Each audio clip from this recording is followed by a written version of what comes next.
Hi, glad you joined me for Stronger.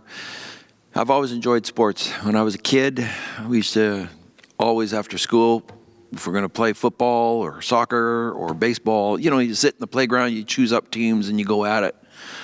It was a great way to actually spend the hours and obviously good for us. In doing it, we had a lot of fun.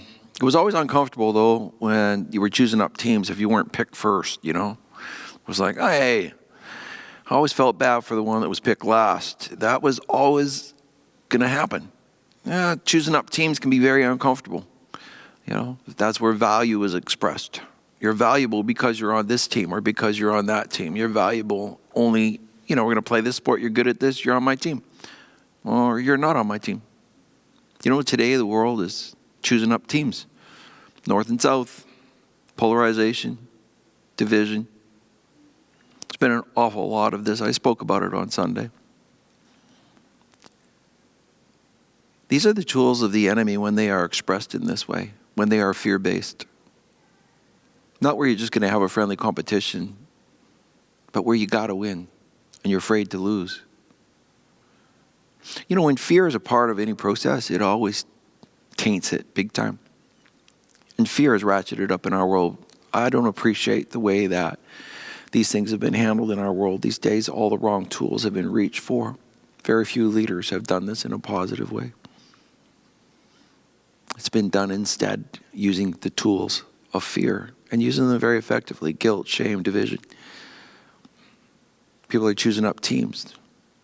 Sometimes people choose to be on a team even they just choose it because they're afraid. They're afraid to kind of be different from the crowd. As Christians, we're not on any of these teams. We're not on the North team or the South team. We're on the eternal team. God chose you for his family. He has brought you the grace that you need. He has brought you purpose. He's brought you some pretty great things to be lived out in this world that give you great meaning. And the moment you sacrifice those things to the heat of the day, to the call of the world. Today fear is fear of the virus. You got a team over there afraid of the virus so much that they're willing to pay any cost in their freedom. And you've got those that are afraid for their freedom. Still fear. It's being taken from them. The world's like that. But we don't serve this world's kingdom. We're a part of this world, but we're not of the world. We are part of Christ's kingdom. We operate by a different set of rules. Rules that can never be achieved by fear. We are to love our neighbor, not just some neighbors, not just those that agree with us, not just those on our team. We are supposed to actually be servants. But, we want to select how we serve, where we serve, when we serve, and who we serve. As this world divides up in its normal things, as it has always done, we as the Church of Jesus Christ must never, ever follow that same kind of game. Our plan is the gospel. The good news of Jesus Christ, that God loves this world. He gave his Son. There is eternity prepared. A choice needs to be made. But God is calling you. He's calling anybody that will hear.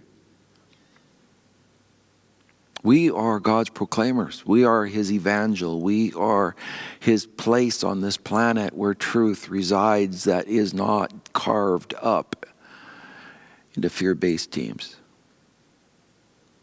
Is your family carved up into that? Your neighbors? Place of work? Even if you have opinions on one side or the other, don't join the team. Stay on God's team, God's purposes. He's got you there for reasons. Serve those reasons. In your family, your place of work, in your community. Be a light. Be an oasis. in the middle of a desert, because that's what will be left after all of these fear seeds grow. But the church of Christ, the Christian, they will be an oasis as long as they don't get caught up in this same game, choosing a team.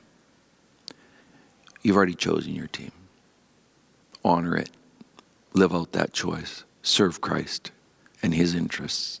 Put him first. Don't be afraid for your freedom. Don't be afraid over a virus. Be afraid that men's and women's souls are at stake.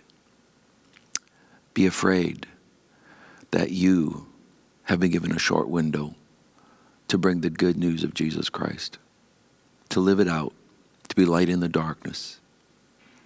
You'll always be glad you did that. God bless.